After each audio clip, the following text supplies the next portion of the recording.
Vamos agora estudar a palavra. Peguem o texto junto comigo, o texto de João, capítulo 20, versículo 27. Hoje nós queremos estudar sobre o tema, ou olhar para o tema, Cristo em você. Não duvide, mas creia. Antes de olharmos para a Bíblia, para a Santa Palavra, também convido a cada um de vocês a falarmos com o nosso Deus em oração, pedindo que Ele nos abençoe. Amado Pai Celestial, graças e louvor nós te damos por mais um dia e por mais um momento de estudo da Tua Santa Palavra. Neste momento pedimos a bênção ao Teu Santo Espírito, que Ele venha sobre cada um de nós e que Ele encha o nosso coração e a nossa mente. Que Ele nos alimente mais uma vez com a Tua Santa Palavra e que nós possamos assim, com o auxílio dEle, entender, compreender o que Tu tens a nos ensinar, a nos dizer para a nossa vida. E quando nós não conseguimos compreender aquilo que Tu tens a nos ensinar com a nossa razão, que Ele também nos aumente sempre a fé. Sobre isso nós queremos falar hoje, que Ele nos mantenha na fé e fiéis à Tua Santa Palavra. Em nome do nosso Senhor e Salvador Jesus, nós te pedimos e oramos. Amém. Este é o último estudo de uma série iniciada há um tempo atrás, que teve como objetivo desvendar um dos grandes mistérios da palavra do nosso Deus, quando Deus nos ensina de que Ele vive em nós, em mim, em você, em cada um daqueles que nele acredita, daqueles que nele creem. Por isso também lhes convido desde já a olharem os demais estudos, acompanharem os demais estudos.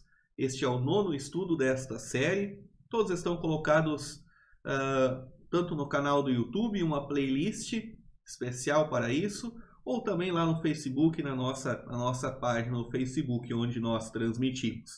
Hoje queremos, portanto, encerrar essa série de estudos e lembrar de algumas promessas bíblicas que principalmente dependem da nossa fé, do nosso crer. Mas que ao crer nessas promessas nós podemos ter a certeza de que Deus está com cada um de nós. E de uma forma especial queremos refletir sobre o tema Cristo em você, não duvide desta promessa, mas creia com todo o seu coração. Não duvide, mas creia. Quando você ouve as promessas da palavra do nosso Deus, principalmente essa promessa de que Cristo vive em você, dentro de você, você pode ser tentado a não crer na palavra do nosso Deus. Não sei se isso já aconteceu com você, de duvidar de algo que está colocado na palavra do nosso Deus. Talvez muitos neste momento não assumam que em dado momento já duvidaram da palavra de Deus. Mas isso é mais comum do que se pensa. Duvidar daquilo que Deus nos diz em sua palavra.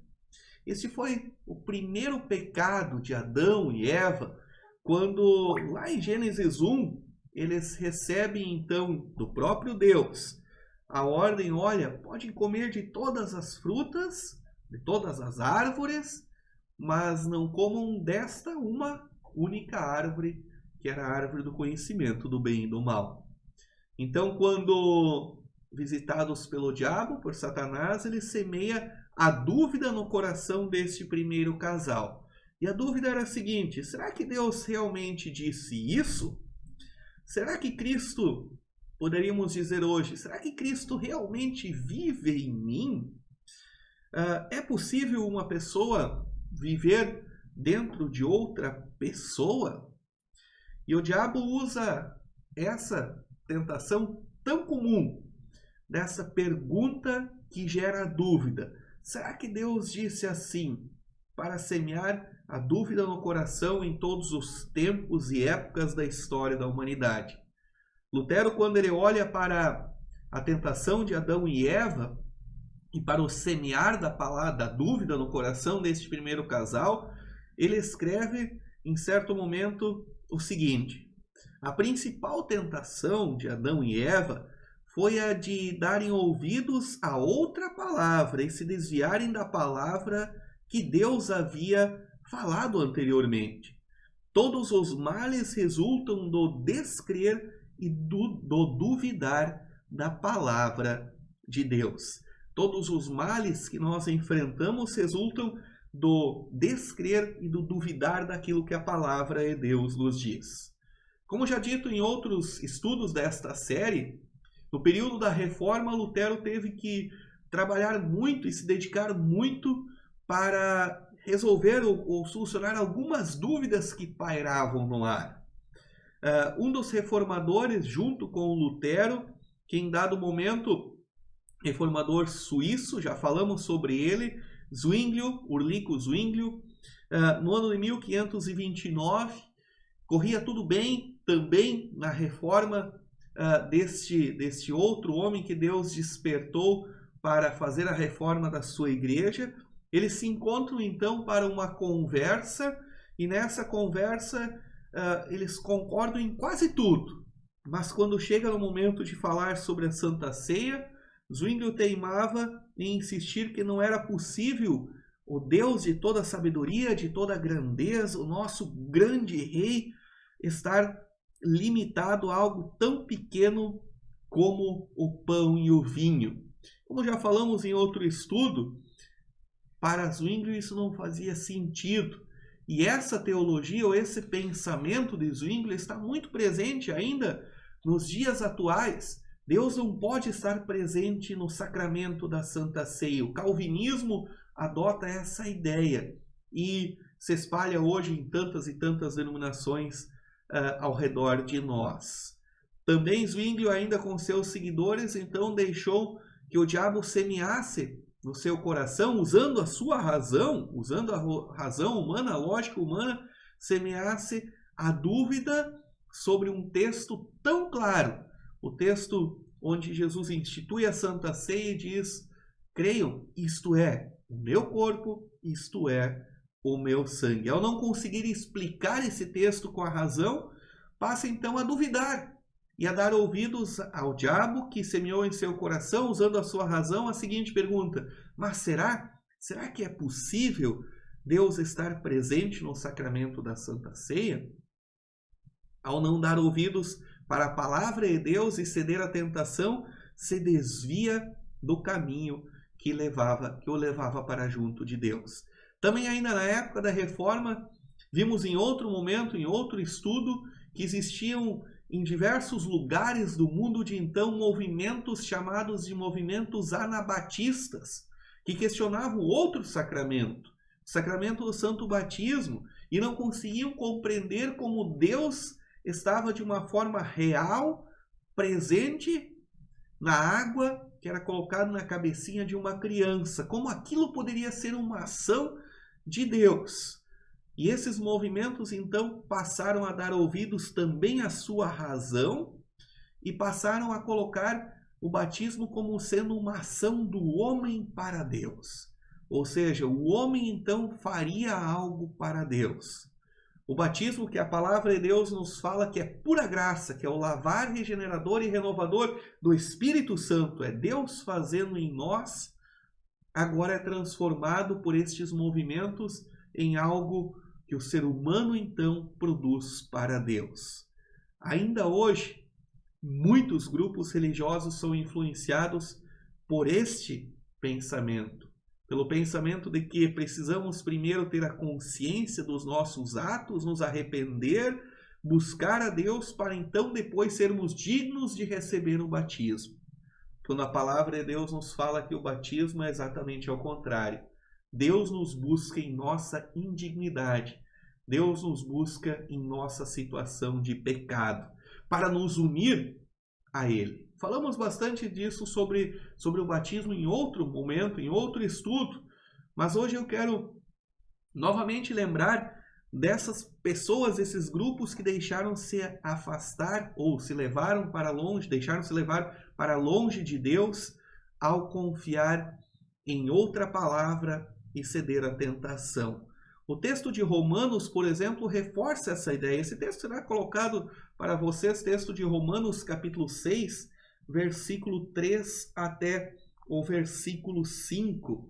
E esse texto de Romanos reforça essa ideia de que o batismo é uma ação de Deus em nosso favor e que Deus nos une no batismo à obra salvadora de Jesus Cristo na cruz. Diz assim Romanos 6, versículo 3: com certeza vocês sabem que quando fomos batizados para ficarmos unidos com Cristo Jesus, fomos batizados para ficarmos unidos também com a sua morte. Assim, quando fomos batizados, fomos sepultados com ele para termos morrido junto, por termos morrido junto com ele. E isso para que, assim como Cristo ressuscitado pelo poder glorioso do Pai, assim também nós vivamos uma nova vida. Pois se fomos unidos com ele por uma morte igual a dele, assim também seremos unidos com ele por uma ressurreição igual a dele. Aqui o apóstolo Paulo foca nesta nova vida, nesta vida que nós temos agora na companhia de Deus e que nos dá a certeza da nossa ressurreição e que faz com que cada um de nós agora esteja unido com a obra que Jesus fez em nosso favor. E esse texto segue no versículo 6, dizendo no final do versículo, por que Deus faz isso? Por que Deus nos une à obra salvadora de Jesus Cristo? Dizendo assim, e assim não sejamos mais escravos do pecado, ou para que não sejamos mais escravos do pecado. Embora quando batizados, quando temos a certeza de que Cristo vive em nós, não deixamos de cometer pecados, não deixamos de dar ouvidos às tentações que o diabo coloca diante de nós, porque não nos tornamos perfeitos, continuamos sendo pobres e fracos pecadores. E assim como o apóstolo Paulo diz no texto de Romanos capítulo 7, versículo 18 e versículo 19, assim como Paulo reforça nesse texto, também temos nós a certeza de que não vivemos sem pecado diante de Deus. Diz esse texto de Romanos 7, versículo 18 e 19. Pois eu sei que aquilo que é bom não vive em mim, isto é, a minha natureza humana. Porque mesmo tendo dentro de mim a vontade de fazer o bem, eu não consigo fazê-lo. Pois não faço o bem que eu quero, mas justamente o mal que não quero fazer é que eu faço. O apóstolo Paulo, em Romanos, nos capítulos 6 e 7, nos fala com muita clareza da nossa situação de pecadores diante de Deus e de como Deus nos resgata através do santo batismo, para que não sejamos mais escravos do pecado. Precisamos sim cuidar para não cair mais nas armadilhas do diabo, que sempre de novo lança diante de nós a dúvida em nosso coração. Sempre de novo lança diante de nós a pergunta, mas será que é assim que realmente Deus diz em sua palavra? E quando falamos em duvidar de Deus, duvidar de Jesus, um dos exemplos que logo nos vem à mente é o exemplo de Tomé, um dos 12 discípulos de Jesus. Tomé também é ressaltado em outros momentos da palavra de Deus. Por exemplo, em João 14, quando Jesus está explicando sobre o reino dos céus, Tomé é aquele que faz a pergunta a Jesus: como poderei ver ao meu Deus? Ou como poderei buscar a Deus? E Jesus responde a Tomé dizendo assim: eu sou o caminho, a verdade e a vida. Aqui nesse texto de João relata a história da ressurreição de Jesus e como Jesus então aparece aos seus discípulos no primeiro final de semana, ou já no domingo da Páscoa. E Tomé não estando lá, posteriormente os discípulos lhe contam a grande novidade que Jesus havia ressuscitado. E Tomé então duvida e diz: eu quero ver, eu preciso ver para crer. Um domingo depois, primeiro domingo depois, então Jesus vem, se coloca novamente em meio aos seus discípulos e diz que a paz esteja com vocês. E logo em seguida olha para Tomé e diz assim: para Tomé: veja as minhas mãos e ponha seu dedo nelas. Estenda a sua mão e ponha também no meu lado. Pare de duvidar, mas creia. E aí muitas vezes nós paramos aqui esse texto. Paramos aqui e o julgamos como Tomé sendo um dos maiores ou um dos grandes exemplos de quem duvidou da palavra de Deus. Mas quando Tomé vê diante os seus olhos o Senhor, ele se coloca de joelhos diante de Jesus e exclama: meu Senhor, meu Deus. Meu Senhor e meu Deus. Que bonita confissão de fé que Tomé faz em meio a toda a dúvida que pairava no seu coração. E nós seguirmos olhando a história de Tomé, Tomé aparece pouquíssimas vezes na palavra de Deus. Aqui é o último momento que é citado o seu nome. Sabemos sim que Tomé continuou junto com os discípulos, que Tomé continuou sendo fiel ao Senhor e Salvador Jesus. Porque lá em Atos capítulo 1, quando então é escolhido aquele que seria substituto de Judas, que havia se enforcado, ali Tomé estava junto, porque haviam ali 11 discípulos.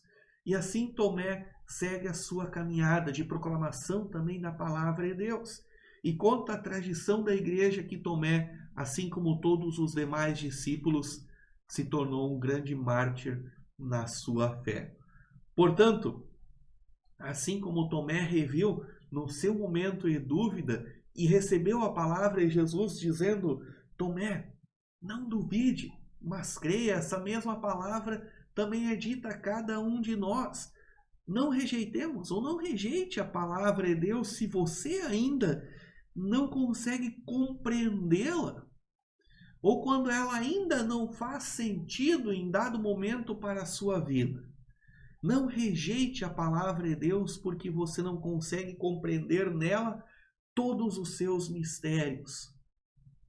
Porque em toda a sua palavra, Deus quer nos ensinar durante toda a nossa vida. E aí eu quero, para finalizar, trazer alguns exemplos, ou 2 exemplos apenas, de pessoas que mesmo em dúvida, mesmo pairando a dúvida, além de Tomé, 2 outros exemplos, em seu coração fizeram bonitas confissões de fé. Primeiro, no texto de Mateus capítulo 8, nós vemos a história de um centurião romano, de um oficial do exército romano. E esse soldado confia na palavra de Jesus de tal forma que ele vai em direção de Jesus no versículo 10 e diz assim: ou pede que Jesus cure de uma enfermidade o seu servo, ou o seu empregado. E então no versículo 10, ao ver a fé desse centurião, Jesus diz assim: nunca vi tanta fé, nem mesmo entre o povo de Israel. Ou seja, Jesus reconhece a grande fé daquele homem. E Jesus então falou, ou volta-se para o centurião e diz assim: vá para casa, pois será feito como você crê. Ou em outras palavras, este grande soldado romano, que nem temos o nome, se tornou um exemplo de fé. Nunca vi tamanha fé, nem mesmo entre o povo judeu. Da mesma forma, quero lembrar do exemplo de Maria, que nos é relatado em Lucas capítulo 1. E Maria, quando recebe a visita do anjo, ela diz, e o anjo lhe anuncia que ela seria mãe do Salvador, ela, com dúvida no seu coração, ela diz: mas como será isso? Pois não tenho relação com homem algum, como isso vai acontecer? E o anjo então lhe diz no versículo 37, para Deus não há impossíveis, ou para Deus não haverá impossíveis. E logo na sequência, ela responde ao anjo dizendo assim: que se cumpra em mim conforme a tua palavra. Que bonito exemplo de fé, de dedicação ao Senhor. Em sua palavra, Deus afirma claramente que Ele vive em você, vive em mim, vive dentro de cada um daqueles que coloca a sua fé e a sua esperança em Deus. Ele prometeu também trazer grandes bênçãos a cada um de nós, ou a todos que nele creem.